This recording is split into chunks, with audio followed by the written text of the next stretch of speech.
पढ़ाया नहीं तो कैमरामैन भुट्टन मुस्कुरा दी, क्या बात है, परसों का सेविंग कराया है, आज मुस्कुरा रही हैं देख कर, कोई बात नहीं। क्यों मुस्कुरा रही हैं ये आप लोग बताइएगा कमेंट करके, ठीक है। फिर मैं बाहर इनसे पूछ लूँगा क्यों आप मुस्कुरा रही हैं, ठीक है। मुस्कुरा नहीं, मुस्कुरा रहे हैं, ठीक है। भुट्टन है, भुट्टन नहीं है, ठीक है। देखिए आज का हमारा टॉपिक है, बहुत मज़ेदार टॉपिक है, और ये भुट्टन देख कर मुस्कुरा रहा है, ठीक है, कि मुझे कैमरामैन के साथ साथ दोबारा पढ़ाई भी मेरी हो जा रही है, ठीक है। देखिए टॉपिक क्या है आज का। आज का हमारा टॉपिक है पृष्ठ आवेश वितरण के कारण वैद्युत बल कितना होता है, मतलब वैद्युत बल गणना करना है आपको। क्या गणना करना है, तो वैद्युत बल मतलब जब आवेशों का बंटवारा जब होता है तो तीन रूप में होता है, आप जानते हैं। एक रेखी के रूप में, जैसे एग्जाम्पल हम दिखा दे रहे हैं, जैसे मान लीजिए मच्छर तो बहुत आजकल लग रहे हैं, बरसात का सीजन है, हर जगह लग रहे हैं, गांव देहात शहर सब जगह लग रहे हैं, ठीक है। तो हम मच्छर मारने वाला ही ले लिए हैं, ठीक है। देखिए कितना शानदार चीज़ है। भुट्टन ज़्यादा बोलेगा 30 से 60 भी लगा देंगे, ज़्यादा मुस्कुरा रहा है बार बार देख कर, ठीक है। पता ना क्या हो गया है, आप लोग कमेंट करके बताइए क्यों मुस्कुरा रहा है, ठीक है। हमें तो कुछ और लग रहा है, क्यों मुस्कुरा रहा है, बाहर फरिया लेंगे, थोड़ा सा इससे काम निकाल लें हम, ठीक है। जैसे देखिए क्या है, ये एक तार है, अगर ये तार पर आवेशों का बंटवारा हो रहा है तो उसको हम कहते हैं रेखीय आवेश वितरण, मतलब लाइन चार्ज डिस्ट्रीब्यूशन कहते हैं। अगर बाय द वे इस पूरे पर इसके सरफेस पर बंटवारा हो रहा है तो इसी को कहते हैं हम पृष्ठ आवेश वितरण। अगर इसका वॉल्यूम निकालना है, जैसे मान लीजिए बड़े सर ग्लास मंगाए थे पानी पीने के लिए, हम वही लेकर दिखा दे रहे हैं आप लोग को, जैसे ये है, और ये इसका अगर वॉल्यूम में निकालना है पूरा अंदर बाहर सारे मतलब हर एक तरह, तो इसमें आयतन आवेश वितरण मिलता है। अब ये तीनों में हमें बल ज्ञात करना होता है कि अगर बंटवारा होता है तो कितना बल लगता है। बात समझ रहे हैं, मत मुस्कुराओ, ठीक है, अच्छी चीज़ है। बच्चे मुस्कुराए ठीक है, कैमरामैन नहीं मुस्कुराना चाहिए, वरना हो सकता है कहीं मिस्टेक हो जाए, ठीक है। देखिए क्या है, आपका पृष्ठ आवेश वितरण के कारण वैद्युत बल की गणना करना है कितना होता है। तो अभी दिखाए ना, अगर जैसे ये बोर्ड है और इस पर आवेशों का बंटवारा हो ऐसे, तो इस पर कितना वैद्युत बल लगेगा, यही गणना करना है। जैसे एक हम फिगर बना दे रहे हैं, जैसे मान लीजिए एक हम पृष्ठ ले लें और इस पृष्ठ पर टोटल पहले एरिया देखिए, इस टोटल का एरिया ए होगा और टोटल को मान लीजिए प्लस क्यू आवेश है, एक समान रूप से इसमें आवेशों का बंटवारा हुआ है, प्लस प्लस आवेश। धन आवेश पर ही कोई भी डेरिवेशन करता है अच्छा रहता है। इसमें से हम थोड़ा सा एरिया लें, कितना एरिया, थोड़ा सा। अब थोड़ा सा मान लीजिए टोटल एरिया ए है तो थोड़े से एरिया क्या होगा, डी ए। कितनी एरिया होगी, तो डी ए होगी। अब इस डी ए एरिया से हम आर दूरी पर, कितनी दूरी, तो आर दूरी पर एक क्या ले लें, तो पी पॉइंट ले रहे हैं, और इसी पी पॉइंट पर हम एक टेस्ट चार्ज लगा दे रहे हैं, टेस्ट चार्ज, ठीक है। अब देखिए यहाँ अंदर भी प्लस, टेस्ट चार्ज भी प्लस से होता है, तो बल इधर की तरफ एफ वेक्टर लगेगा, और यही एफ वेक्टर की हमें क्या करना है, गणना करना है कितना बल लग रहा है। नॉर्मली चीजें एक बार और समझ लीजिए, ये आपका पृष्ठ हो गया, एक सरफेस हो गया, इस सरफेस पर कितने आवेश हैं, प्लस आवेश है। टोटल सरफेस का एरिया क्या है, एरिया है, इसमें से हम थोड़ी सी एरिया ले लेते हैं, कितना, तो डी ए एरिया लेते हैं। इससे कितनी दूरी, तो आर दूरी पर एक क्या ले लेते हैं, पी पॉइंट, और यही हम टेस्ट चार्ज हम लगा लेते हैं। क्या लगा लेते हैं, तो टेस्ट चार्ज। अब रही बात, जब टेस्ट चार्ज लगा दिए तो हमारा एक तो ये वाला आवेश हो गया इसके पृष्ठ पर, और एक ही आवेश हो गया, सोलिए कूलाम का नियम लगेगा। कूलाम का नियम पीछे हम पढ़ा चुके हैं, हम जानते हैं, ठीक है। भुट्टन भी जानता है, क्योंकि वो भी कैमरामैन उसको बना दिए तो भी तो पढ़ रहा है साथ में, वो भी बता देता है। क्या जी नहीं बता लेते हो, कह रहा हाँ बता लेते हैं, ठीक है। मुस्कुरा रहा, बोलने के लिए बनाई है, जुबान पर लगाम लगाए, वो का चिलगम खिलाकर, एक चिलगम आता है ना, वही खिला के आपने चिलगम चिलगम बोलते हैं, ठीक है। देखिए क्या है, तो ये आवेशों का बंटवारा एक समान कर दिए। अब रही बात कि इसमें थोड़ी सी एरिया लिए, आर दूरी को हम टेस्ट चार्ज लगाएं, और यहीं पर हम P बिंदु लिख दिए हैं और यहीं पर हमें ज्ञात करना है, यहीं पर हमें बल, ये डायरेक्शन दिखा रहा है इससे बाहर, क्योंकि दोनों प्लस प्लस होते हैं तो वैद्युत बल की दिशा इससे बाहर ही होगा। दूसरी बात, इसमें प्रतिकर्षण बल लगेगा। क्यों लगेगा? क्योंकि दोनों प्लस आवेश हैं, मतलब नॉर्मली चीज है। अगर एक प्लस माइनस होता तो आकर्षण होता है, अगर दोनों माइनस माइनस होता तो भी प्रतिकर्षण होता है। ये दोनों प्लस है क्योंकि टेस्ट चार्ज में प्लस होता है, ये आवेश भी प्लस होता है। अब रही बात, आपसे मैं एक टर्न पूछ रहा हूँ, टोटल एरिया में कितने आवेश हैं? आप कहेंगे क्यू आवेश है। टोटल एरिया क्या है? ए है, इसमें कितने चार्ज हैं? क्यू आवेश हैं। अगर यूनिट कर दें, मतलब एकांक कर दें आवेश का, तो ये क्या हो जाएगा? क्यू बटे ए हो जाएगा। इसी को हम लिखते हैं सिग्मा। बोलिए बटन क्या सिग्मा कहते हैं? क्या बोलते हैं? बोलिए। इसको हम कहते हैं पृष्ठ आवेश। समझ रहा है? बोल देंगे तो बाहर पिटा जाएगा। ठीक है, इसको पृष्ठ आवेश घनत्व कहते हैं।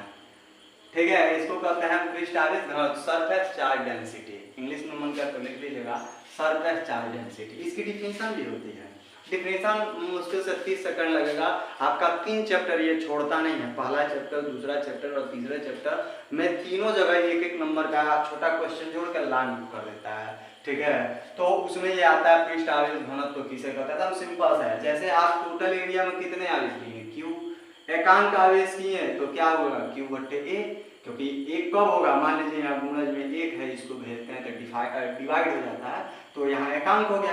अब इस टोटल क्यू बटे ए को ही हम क्या लिखते हैं? तो सिग्मा लिखते हैं। अब इस सिग्मा की हम परिभाषा क्या देते हैं? कहते हैं एकांक क्या होना चाहिए? एकदम पहले थ्योरम इसका समझ लीजिए। एकांक क्या हो? तो क्षेत्र, एकांक क्षेत्रफल।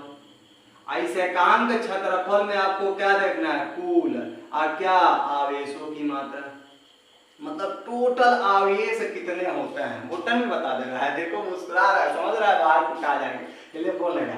एकांक क्षेत्रफल में आवेशों की कुल मात्रा कितनी है, मतलब कुल आवेशों की मात्रा आपको देखना है। टोटल क कूलम है, वही क्या कहलाता है? आपका पृष्ठ आवेश घनत्व कहलाता है। इधर से घुमा देना, देखना कितना सरल है। मैं कहा 30 सेकंड लगता है एक थ्योरम पढ़ने में, समझने में, अच्छे तरीके से समझे तो 30 सेकंड लगेगा। ठीक है, देखिए क्या है, आप मेहनत कर दीजिएगा बटन ठीक है, नहीं पिटाने लगोगे। गाना चलता था ठीक है, वो खेसारी लाल वाला, तो खेसारी लाल नहीं बनना आपको, आपको तो बतासा बनाएंगे हम, घबराइए मत। क्या कहेंगे? कहेंगे एकांक किसमें है? तो क्षेत्रफल में। एकांक क्षेत्रफल में आवेशों की कुल मात्रा कितनी है, वही क्या कहलाता है? पृष्ठ आवेश घनत्व कहलाता है। यहाँ हम डिफिनेशन आप लोग को आसान तरीके से हो जाएगा, ताकि आप नोट्स भी बना लें। देखिए कैसे हम कहेंगे एकांक किसमें?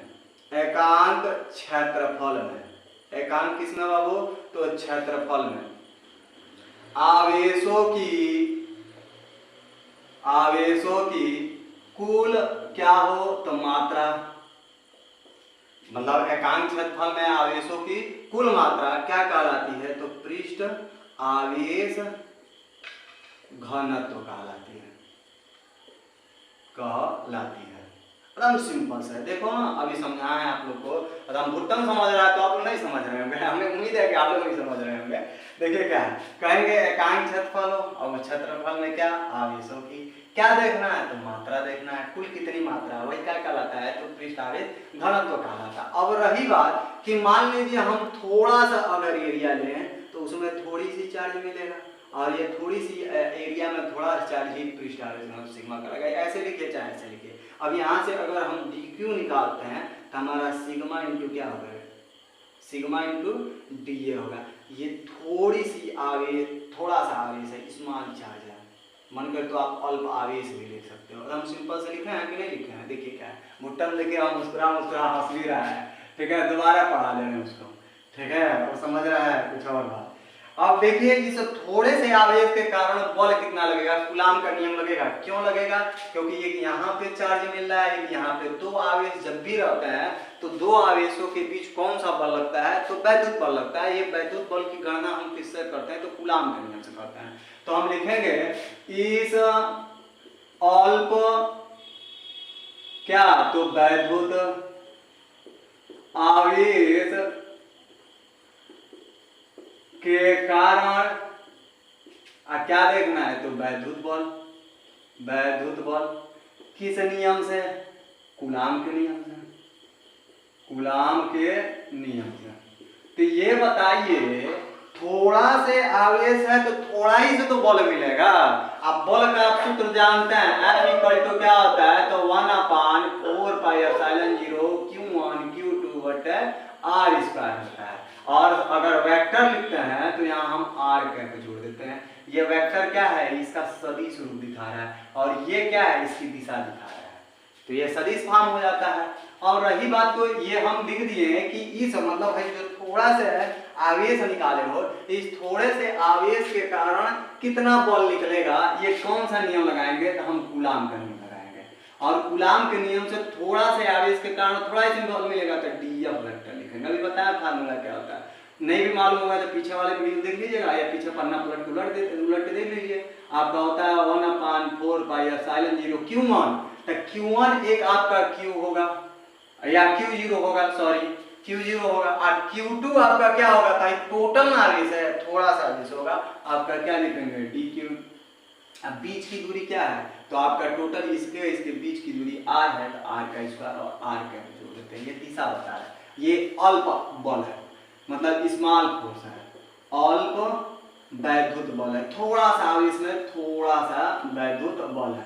अब ये अल्प वैद्युत बल निकाल लिए हैं, अब हम क्या निकालेंगे, कुल वैद्युत बल, मतलब टोटल इस पृष्ठ में कितने वैद्युत बल हैं, तो लिखेंगे कुल वैद्युत बल कितना होगा, वैद्युत बल। तो आप क्या करिए, ये थोड़े से बल का इंटीग्रेशन करा दीजिए, क्या करा दीजिए, इंटीग्रेशन DF वेक्टर का। और किस में कराएंगे, तो सरफेस में, क्योंकि पृष्ठ में निकालना है। सोरली सी बात है, देखिए कैमरामैन भुट्टन भग गया, ठीक है, अब अकेले बना रहे हैं, लग रहा है लाज के मारे, मतलब लोग लज्जा के मारे भग गया, इंसल्ट हो गया, भुट्टन बोले हैं। देखिए अब हम क्या करेंगे, यहाँ पे एक वैल्यू पुट कर देंगे, ठीक है। अब दूसरा कैमरामैन आ गया है, यहाँ ये वैल्यू यहाँ पुट करेंगे। जब पुट करेंगे तो हमारा क्या होगा, DF का मान कितना है, 1/4 पाई एप्सिलॉन 0, और हमारा Q0 DQ बट्टे क्या है, R स्क्वायर और R कैप, मतलब आपका DF का मान कितना है, इतना है। यही यहाँ पे क्या कर देंगे, पुट कर देंगे यहाँ वाली वैल्यू यहाँ पे। तो जब पुट करेंगे तो ये हो जाएगा, ये किस में आएगा, तो आपका सरफेस में आएगा। देखिए कितना शानदार करना है। अब एक काम करिए, इसमें जो कॉमन है कॉमन निकाल लीजिए। तो F वेक्टर इक्वल टू क्या कॉमन है, हमारा Q0/4 पाई एप्सिलॉन 0 कॉमन है, कॉमन ले लिए, बचा क्या आपका, तो DQ/R स्क्वायर और R कैप बचा किस में, तो सरफेस में, ठीक है। यह हमारा बन निकल गया। अब एक काम देखिए, यहाँ पे जो DQ है वह स्मॉल चार्ज है, थोड़ी सी आवेश है, तो थोड़े से आवेश का वैल्यू कितना है, इतना है, ये यहाँ पे ले चलकर रख दीजिए। तो रखेंगे तो लिखेंगे, और तो अब क्या बल मिलेगा, तो आपका F वेक्टर इक्वल टू आपका मिलेगा Q0/4 पाई एप्सिलॉन 0, और इंटीग्रेशन में सरफेस में इंटीग्रेशन करा रहे हैं, तो DQ का मान कितना है, तो वह है आपका सिग्मा इंटू D है, आप बट्टे क्या है, R स्क्वायर और R कैप है, ठीक है। अब मन के तो और कॉमन ले लीजिए, नहीं तो रहने दीजिए, बस आगे आपका वैद्युत बल कितना होता है, किस में, सरफेस चार्ज डिस्ट्रीब्यूशन में। एक बार हम समझा दे रहे हैं, एकदम सरल शब्दों में आसान तरीके से आपका आ जाएगा। देखिए क्या है, ठीक है, देखिए रहने दीजिए, कोई दिक्कत नहीं है, हम यहाँ मिटा के लिख दे रहे हैं, ठीक है, परेशान होइए, ठीक है, यहाँ लिख रहे हैं, ठीक है, उससे कोई दिक्कत नहीं है, यहाँ लिख रहे हैं ताकि बच्चों को साफ दिखे, ठीक है। थोड़ा दिक्कत हो तो बता दीजिए। आपका F वेक्टर बराबर क्या था हमारा, Q0 आ रहा है, देखिएगा Q0/4 पाई एप्सिलॉन 0, और इंटीग्रेशन किस में, तो सरफेस में करा रहे थे, और DQ का मान कितना है, तो हमारा सिग्मा इंटू DA है, यहाँ रख रहे हैं, सिग्मा इंटू DA अपन क्या, R स्क्वायर और R का, ठीक है। ये हमारा वैल्यू हो गया, देखिए वैल्यू बोल दी है, ठीक है, लग रहा है हमको भी थोड़ी सी नाराजगी हो गई। अब देखिए एक बार हम समझा दे रहे हैं, टोटल हम फोर्स निकाल लिए हैं किसमें, सरफेस चार्ज डिस्ट्रीब्यूशन में, आसान तरीके से। हमें उम्मीद है कि आपको समझ में आई होगी, थोड़ा सा 2 मिनट और समय दे दीजिए, थोड़ा अच्छा से आ जाए, ठीक है। हम निकाल रहे थे पृष्ठ आवेश वितरण में, देख रहे थे या निकाल रहे थे वैद्युत बल कितना होता है, तो हमारा ये होता है। एक क्वेश्चन ये पूछती है पृष्ठ आवेश घनत्व क्या है। तो सबसे पहले हम क्या किए हैं, थोड़ी सी रफ आइडिया एक बार समझा दे रहे हैं। ये हम एक सरफेस लिए हैं, इस सरफेस में हम टोटल सरफेस का एरिया क्या था, A था, इस पर टोटल Q चार्ज था, एक समान रूप से वितरित, वितरित मतलब बंटवारा हुआ एकदम समान रूप से। इसमें थोड़ा सा एरिया ले लिया है, कितना तो डी है, थोड़े से एरिया से कितनी दूरी पर, 8 दूरी पे पी पॉइंट लिए थे और यहीं हम टेस्ट चार्ज लगाए थे और यहीं हम बल ज्ञात कर रहे थे कितना बल होगा। अब ये बताइए एक इसमें एरिया वह चार्ज मिलेगा ही, एक ये चार्ज है, 2 आवेश है तो इसमें बल लगेगा ही। अब ये हम मिटा दे रहे हैं, इसकी जरूरत पड़ेगी आगे, थोड़ा समझा दिए यहीं पर भी। अब देखिए टोटल एरिया कितनी थी तो ए थी, उसमें आवेश कितने थे तो क्यू आवेश थे, एकांक किए तो हमारा ये इधर आएगा डिवाइड हो जाएगा, ये सिग्मा हो गया पृष्ठ आवेश। मतलब यूनिट एरिया में कितने चार्ज हैं उसकी टोटल वैल्यू कितनी है, वही आपका सरफेस डेंसिटी कहलाता है, मतलब पृष्ठ आवेश घनत्व कहलाता है। ठीक है, अब इसको हम थोड़ा सा अल्प किए हैं, मतलब थोड़ा सा एरिया है तो थोड़ा ऐसे चार्ज होगा, मतलब डी क्यू अपन क्या होगा डी ए, यही आपका सिग्मा होगा। डी क्यू निकालेंगे तो डी ए यहाँ चला जाएगा, ये स्मॉल चार्ज हो गया। अब ये थोड़ी सी आवेश के कारण कितना बल मिलेगा तो आपका इतना मिलेगा। कैसे मिलेगा, क्योंकि कूलम्ब्स लॉ यही कहता है, देखिए यहाँ बता दे रहे हैं, F इक्वल टू होता है 1/4 पाई एप्सिलॉन 0 Q1 Q2 बटे R स्क्वायर होता है, और R कैप जब जोड़ते हैं तो यहाँ वेक्टर लगा देते हैं। अब रही बात कि यहाँ पर Q1 Q0 हो जाता है, क्योंकि हमारा 2 चार्ज से मतलब है, कोई भी हो Q1 Q2 से कोई लेना देना नहीं है, 2 चार्ज होते थे। Q1 हमारा Q0 आई, थोड़े से एरिया में कितने चार्ज थे तो DQ था, तो वही लिखते हैं यहाँ पे, देखिए Q0 आई DQ हो गया, 2 आवेश हो गया, बीच की दूरी R था, R लिखे, और R क्या था क्योंकि वो दिशा बता रहा है। यह अल्प वैद्युत बल है। अब कुल वैद्युत बल निकालना है तो टोटल जो थोड़ा सा वैद्युत बल निकालना है इसका इंटीग्रेशन करा दीजिए, टोटल निकल जाएगा। तो कुल वैद्युत बल क्या होगा तो इसका इंटीग्रेशन कराएंगे सरफेस में, और डीएफ का वैल्यू कितना है, इतना है, इतना यहाँ पे रख देंगे तो हमारा सरफेस में निकलेगा। अब इसमें कॉमन क्या है तो Q0/4 पाई एप्सिलॉन 0 कॉमन ले लिए, DQ बटे R स्क्वायर और R कैप। DQ का मान कितना है, इतना है यार, आ गया। उम्मीद करते हैं आपको समझ में आएगा। लाइक कीजिएगा और कमेंट जरूर करिएगा भट्टन क्यों भग गई है, भग गई नहीं, भग गया क्यों है। ठीक है।